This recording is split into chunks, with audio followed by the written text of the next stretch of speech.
আপন কদমদা ও বেটা উঠেই তো পুনর্জন্মের জন্য তেতালামি শুরু করবে। একেই নরকে ঠাঁই নেই।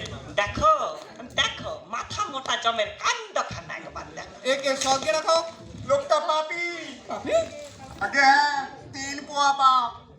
নিজের বউ ছেলে মেয়েদের খাওয়া পড়ার দায়িত্ব বহন করেনি, পারিপার্শ্বিক অবস্থার সাথে লড়াই করেও বেঁচে থাকেনি, পলায়ন করেছে, আত্মহত্যা করেছে।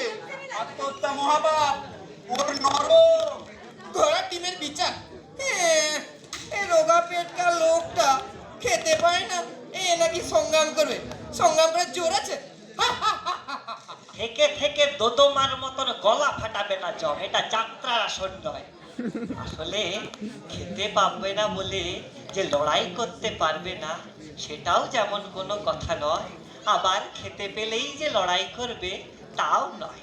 এই তা তুমি দিন দিন খেয়ে খেয়ে বেগুনের মাথা ফুলেছ, তা তুমি কি লড়াইটা দেখালে শুনি? ঠ্যাঙে ভেঙে এসে ল্যাংড়াচ্ছে।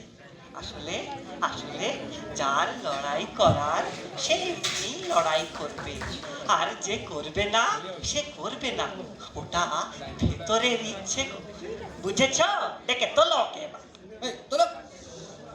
কদম দাস বইমালি, জাগো। জগৎপতি জীবকুলের ভাগ্য বিধাতাকে প্রণাম করো কদম দাস। শোনো বাবা কদম, আমি ঠিক করেছি তোমাকে বাঁচিয়ে দেব। সে কি, তুমি পুনর্জন্ম চাও না? আশ্চর্য, সবাই পুনর্জন্মের জন্য পাগল, শুধু তুমি।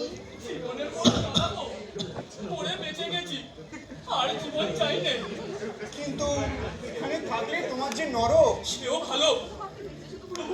তোমার নরক ওই মরতে নরকের যে ঢের ভালো।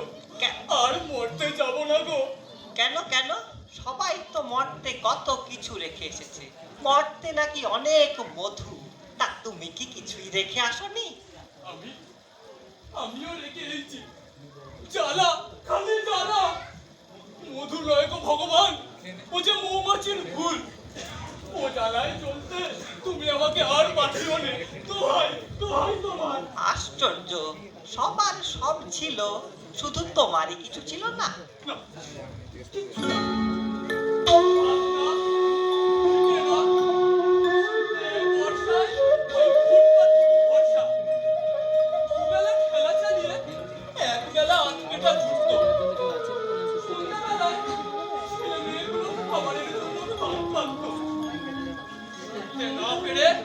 একদিন এক মালা হলিডল চুরি করে নিয়ে আসলাম, আরে বংশের নাশ করবো।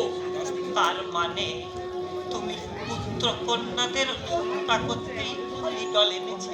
হ্যাঁ ওদের মারতে। মালাটা চাদরের নিচে নিয়ে দাঁড়িয়ে আছে, ছেলেমেয়েগুলো পাগলা বলতে বলতে ছুটে আসে। কি এনেছো মা? বড্ড খিদে পেয়েছে। দেখলাম এই সুযোগ, ওটা কে করে পড়ে ফেলে দি বিষটা গিলিয়ে খাক করে খাক, জন্মের মতো খাক, সব শেষ হয়ে যাবে। দাদা চাদর থেকে বের করলাম, এইবার দিলে?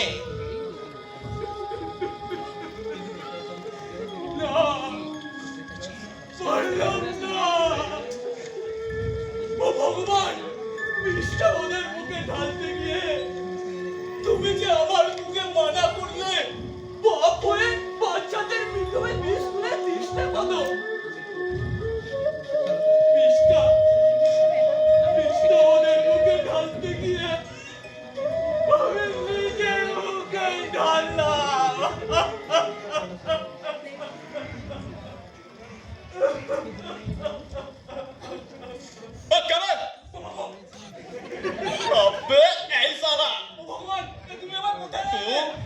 তুই সারা চাষা আমাকে ল্যাং মেরে রেলগাড়ি থেকে ফেলেছিলি, এই গোগলো তাদের খেল খতম করলি তুই। আর কোনো সালা তোকে ঠেকাতে পারবে না।